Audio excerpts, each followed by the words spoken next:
ഓം നമോ ഭഗവതേ വാസുദേവായ.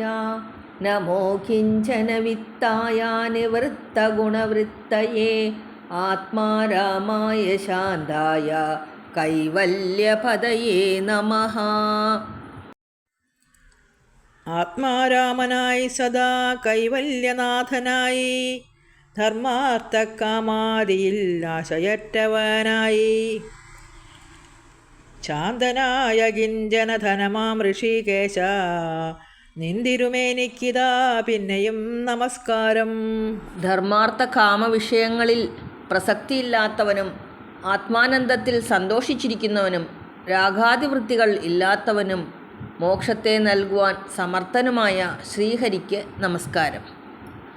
സർവാത്മന ശരണം പ്രാപിച്ച സാധുക്കളെ ഭഗവാൻ ധനത്തെ രക്ഷിക്കുന്നത് പോലെ സംരക്ഷിക്കും. ഭഗവാന് ഗുണവൃത്തികളൊന്നും ഇല്ലാത്തതിനാൽ ധനവാന്മാരിൽ നിന്ന് പൂജാദികൾ ആഗ്രഹിക്കുന്നില്ല. ആത്മാനന്ദത്തിൽ രമിക്കുന്ന ഭഗവാനു മാത്രമേ സംസാര ദുഃഖം തീർത്ത് മോക്ഷം നൽകുവാൻ ശക്തിയുള്ളൂ. ഐഹിക ധനാദികളെ ആഗ്രഹിക്കുന്നവർക്ക് ശ്രീകൃഷ്ണനാകുന്ന അനശ്വരധനം കിട്ടുകയില്ല. മന്യേ ത്വാം കാലമീശാനാമനാധിനിധനം വിഭും സമം ചരന്തം സർവത്ര ഭൂതാനാം യന്മിതഃ കലിഹി. നീ തന്നെ നിയന്താവും വിഭുവും പാർത്തുകാൺകിൽ, ആദിയും അന്തവുമറ്റവനോ മങ്ങു തന്നെ. കാലസ്വരൂപനും നീ സർവത്ര സഞ്ചാരിയായി, ലാലസിപ്പതും ഭവാനെന്നു ഞാൻ നനയ്ക്കുന്നു. ഭൂതജാലങ്ങൾക്കത്രേ അന്യോന്യം കലഹങ്ങൾ, ഏതുമില്ലല്ലോ ഭേദഭാവന ഭവാനോർത്താൽ. ശ്രീകൃഷ്ണൻ സാക്ഷാത് ഈശ്വരനാണെന്ന് ഈ ശ്ലോകത്തിലൂടെ പറയുന്നു.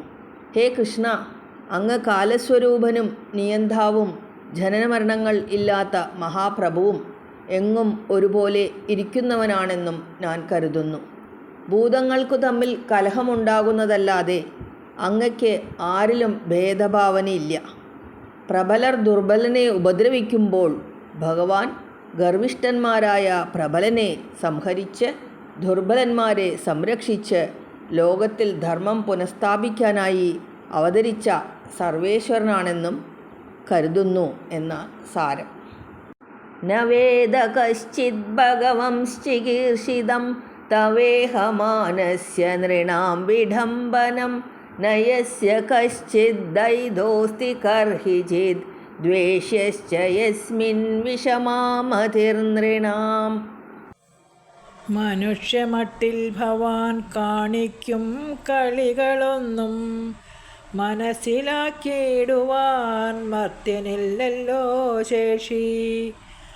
പ്രിയനും വിരോധിയും ഇല്ലാത്ത ഭവാനിലും നിയതം ഭേദബുദ്ധി ജനങ്ങൾ കൽപ്പിക്കുന്നു.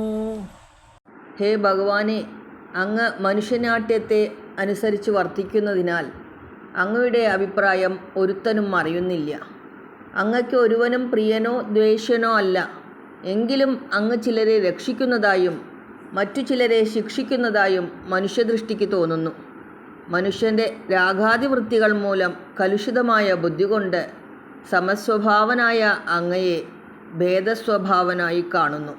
ജന്മകർമ്മജ വിശ്വാത്മന്നജസ്യാ കർത്തുരാത്മനഃ തിര്യങ് ഋഷിഷു യാദസ്സു തദധ്യന്ധവിഡംബനം. നിനക്കില ജന്മാവായ കർത്താവാകും ഭവാൻ, മനുജൻ തിര്യകൃഷിയാദസ്യെന്നീ ജാതിയിൽ. അനന്തജന്മങ്ങളും അത്ഭുത കർമ്മങ്ങളും അനിശമാർന്നു നിജലീല നിർവഹിക്കുന്നു. സർവസ്വരൂപനായിരിക്കുന്ന പരമപുരുഷ, അന്തര്യാമിയും ജനനമില്ലാത്തവനുമായ നിൻ തിരുവടിക്ക് പന്നി മുതലായ തിര്യക് ജാതിയിലും ശ്രീരാമനായിട്ട് രാജസ്വരൂപത്തിൽ മനുഷ്യവർഗത്തിലും വാമനസ്വരൂപത്തിൽ ഋഷിവർഗത്തിലും മത്സ്യാദിരൂപേണ ജലജന്തുക്കളിലും ജന്മമുണ്ടായത് ഒന്നും ചെയ്യാത്തവനാകയാൽ അകർത്താവായിരിക്കുന്ന അങ്ങയ്ക്ക് സൃഷ്ട്യാദിലീലകളെ ചെയ്യണമെന്ന ആഗ്രഹമുണ്ടായതും കേവലം ലീല മാത്രമാണ്. गोप्याधदे त्वयि कृदागसिदामथावद् याधे दशाश्रुकलिलाञ्छनसम्भ्रमाक्षं वक्त्रं निनीय भयभावनया स्थितस्या सा मां विमोहयति भीरभियद्बिभेधि. തൈർക്കലം തകർക്കയാൽ ഭവാനെ കെട്ടാൻ കയർ കൈക്കൊണ്ടു യശോദ വന്നടുത്ത സന്ദർഭത്തിൽ കണ്ണീരിൽ കലങ്ങിയ മഷിയൊത്തു ചലിക്കും കണ്ണുകളെഴും മുഖം കുനിച്ചു ഭീനടിച്ചു. നിന്നോരാ നിലയോർത്തു ഞാനിതാ മോഹിക്കുന്നു ഉന്നത ഭയങ്ങൾക്കും ഭവാനേ ഭയമല്ലോ. ഇതിൽ കൃഷ്ണൻ്റെ ബാലലീലയോർത്ത് അങ്ങയുടെ ഇപ്പോഴത്തെ മനുഷ്യനാട്യം ആശ്ചര്യം തന്നെയെന്ന് കുന്തിദേവി പറയുന്നു. ഹേ കൃഷ്ണ, തൈർക്കലമുടച്ചപ്പോൾ തെറ്റിനുള്ള ശിക്ഷയായി യശോദാമ കയറെടുത്തു. ആ സമയത്ത് അങ്ങ് കണ്ണീർ കൊണ്ട് കലങ്ങിയ മഷിയോടുകൂടി പരിഭ്രമിച്ച കണ്ണുകളോടെ മുഖം താഴ്ത്തി ഭയപ്പെട്ട മാതിരിയുള്ള അവസ്ഥ എന്നെ വ്യാമോഹിപ്പിക്കുന്നു.